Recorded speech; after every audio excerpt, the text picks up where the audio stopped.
All right, in this video, I'm going to be talking about the market cycle. Now, what is the market cycle? Well, first and foremost, we must understand that at any given time, on any given time frame, doesn't matter what time frame you're looking at, the market is either trending or consolidating. So if price is putting in higher highs and higher lows, you cannot tell me that at that given point in time that the market is going down. If the market is in a trading range, right, it's equal highs and equal lows, you cannot tell me that at that given point in time the market is trending, right? Now, what I want to illustrate real quick is how the nature of the market is then reflected on the price chart, and as a result you get the market cycle. Okay, so we go from trading range to trend, consolidation to trend, right? So what's actually taking place here? You have buyers and sellers agreeing on price, right? At this point in time, it's fair value. Both buyers and sellers believe that this is neither too expensive or too cheap. And we're going to use a bullish example. At some point, the market is then going to break out, right, to the upside. Now, at this given point, at this price, where price was once fair value, now it's considered cheap. Now it's considered a discount, right? And these buyers that bought this breakout are now making money, right? They're starting to profit. And as price begins to go up, in order for these buyers to take their profit, what do they have to do? They have to sell. And when they sell, it is then reflected on the chart as a down candle or a pullback, right? Or at least what we can anticipate as a pullback, because price is now starting to come down, and we already know that this is a discount at this level, right? And as a result, in some cases, we'll see price go up again. Now we are forming higher highs, right, and higher lows. And think about it real quick. These buyers that bought this breakout, now they're really up on their position. Perhaps they took some profits here. They got another swing higher. Now they're starting to wonder, how much higher is this thing going to go? Maybe I should start selling more. Maybe some buyers hold on to it some more. You're going to have different traders doing different things. But what we do know now is that some buyers definitely took profits on this pullback. Perhaps some buyers bought more.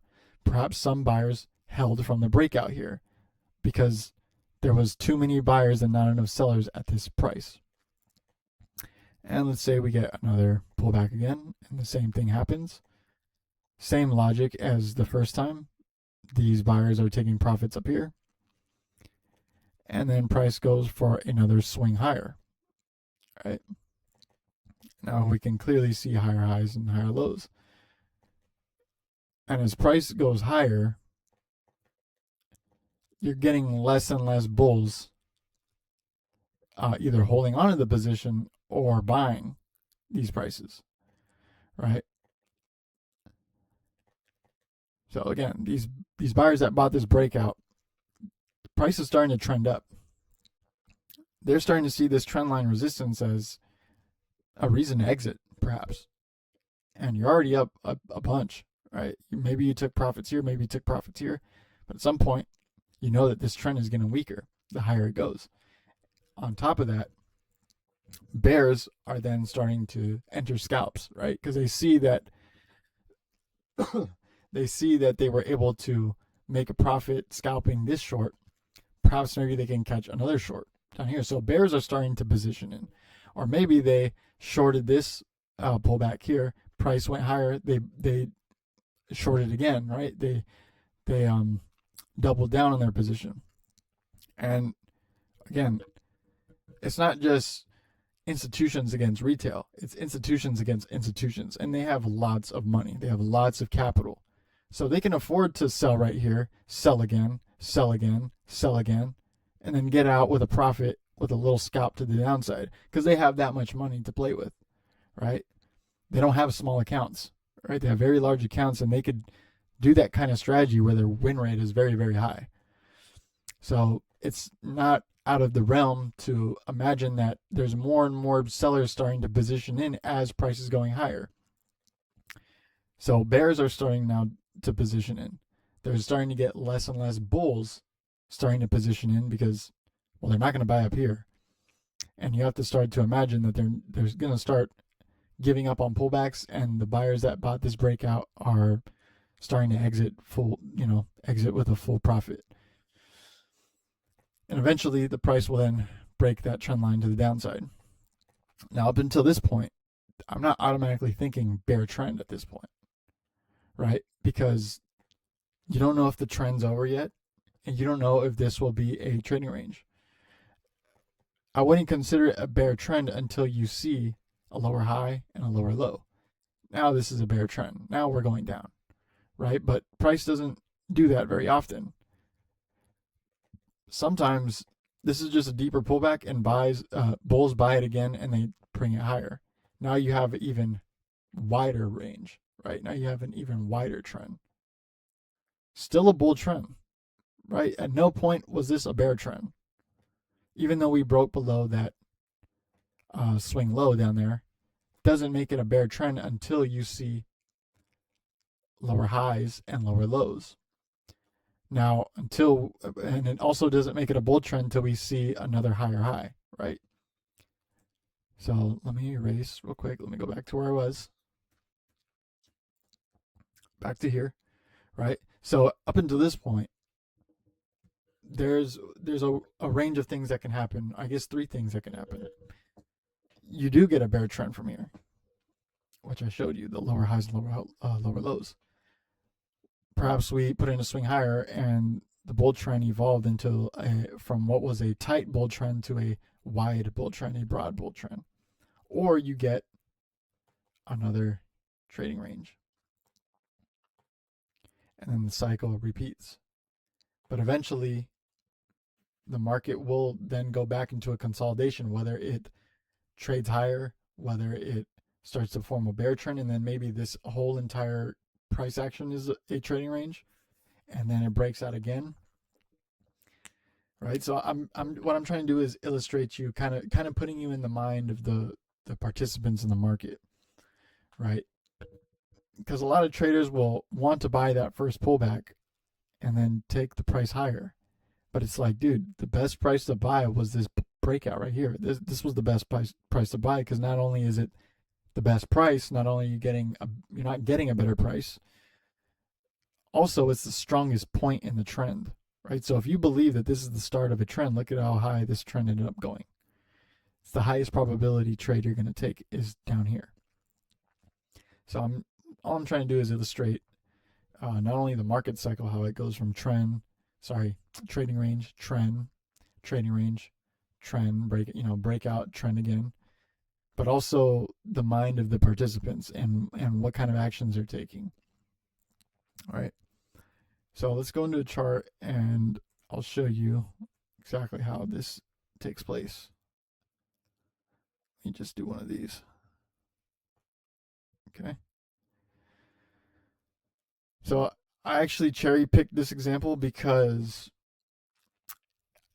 I want it to be simple to understand at first glance, right? Because over time, it may not be as simple, and so, the principles they still apply regardless of what price is doing. But this is a very clear example of what I'm illustrating, or at least trying to illustrate. So what do we have? We have a trading range here, right? Price is failing to put in a swing high or a swing low, or I guess lower highs and lower lows, right? You're not getting a trend to either side. So at this point, you cannot tell me that the market is trending. And then we get a breakout higher, right? You get a bull breakout. Now, the buyers that bought this trend, perhaps they took some profits here. And also, this is a very aggressive move down, but not compared to the breakout. It almost doesn't seem like a typical pullback.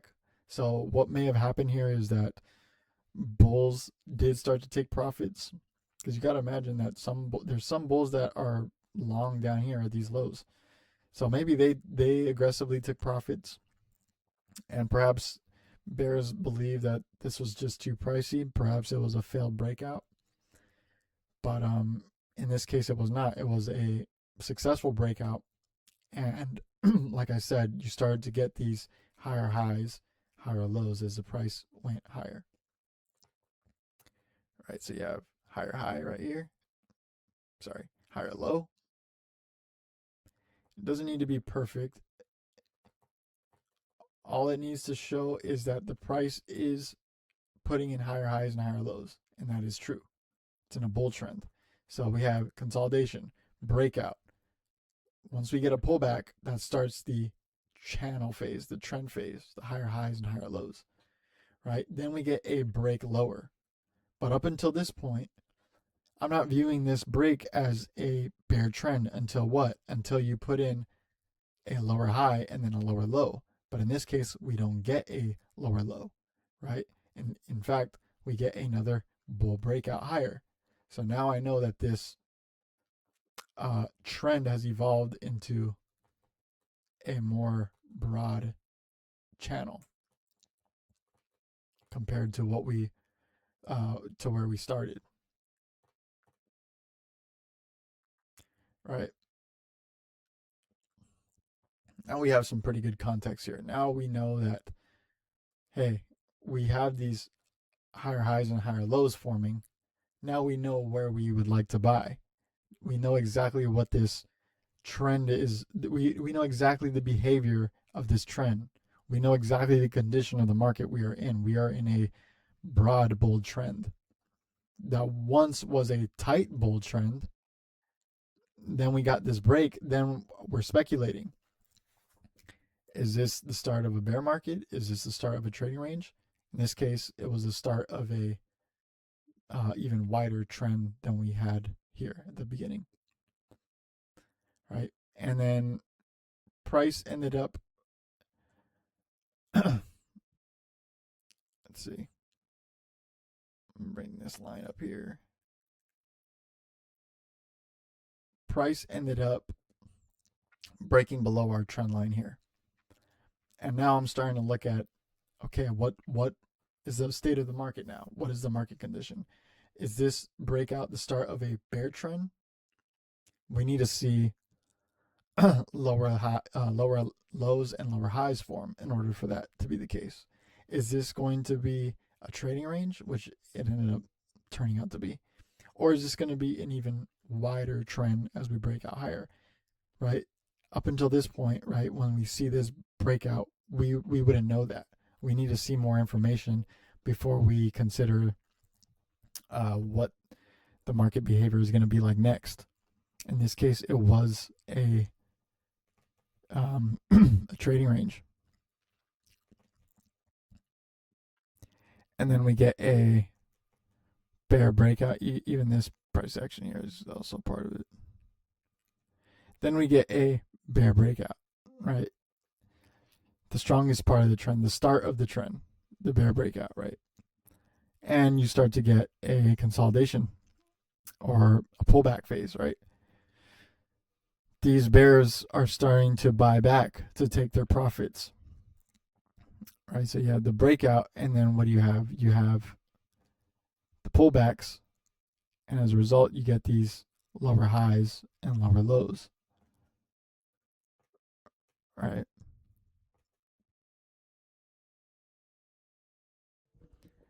Then price breaks out to the upside, and now we are wondering, is this the start of a bull trend, right? Because we haven't put in a swing low yet, a higher low. Is this the start of a trading range, or is this perhaps a lower high forming and we trade lower and we have a broad bear trend? Let's see. We get a break lower, and we put in our swing low. So now this becomes our lower low. Get a little bit of overshoot there. And we have our lower high there. And now this has evolved into a what was once a tight bear channel evolved into a broad bear channel because of this break. We were unsure if this was going to be a higher low bull trend or a lower high bear trend or a trading range. Once we get the break below there, that confirms that we are now in a broad bear channel. And it's important to also pair up time frames as well. It's one of my preferences. I do know traders that only look at one time frame to trade. However, I think it's important when you're a retail trader to pair up time frames because you're not as readily available to trade many different styles and many different strategies as obviously compared to a institutional trader, right? And you can use multiple time frames as a filter. So if you're looking at this time frame and you wish to enter trades on a lower time frame, well, then you can see this price action here, this uptrend, and filter out any shorts, right? You can only look to long on a lower time frame within this context. Now, institutional traders, just to give you a little bit of insight on how they manage trades, very different than retail in some cases, right? So if they enter short right here for whatever reason, right? Perhaps they see at one point this was a tight bear channel, right? So bears may be able to get profitable scalps on the downside. Let's say they scalp up here, right? And they held this trade. Maybe they took profit here. Maybe it's a bad example. But let's just say someone shorted up here and then they held for whatever reason. Some institutions will, instead of putting a stop limit up here, they will just enter another sell position. They'll just enter short again. They won't put a stop there. They'll put another sell up there. So now they have two contracts short and they can scalp that one for a profit. Let's say they don't take profit on that one and the price ends up trading above this high. They'll do another third contract and make a profit on that one. Say they don't take profits on that one. They'll do a fourth contract above their swing high. And then this time they really got rewarded if they held on to this trade, right? They have 4 contracts. They got a really strong push down. They just happen to wait till the trend flips into a bear trend. Now they can exit down here because this is one of the best prices they're at the bottom of a bearish trend. So that just gives you some insight on how institutions, they have a lot more tools and a lot more strategies readily available because of their capital compared to a retail trader. We have to pick and choose our advantages compared to just always being live in the market and having high risk and high probability trading strategies. So I hope this one helped out a little bit to understand the market cycle and also a little bit of insight on how traders think. If you have any questions, leave it down in the comments and I'll be sure to address those questions perhaps in the comments or in a later video. Any feedback helps. So I'm going to wrap it up there and I'll see you guys on the next one.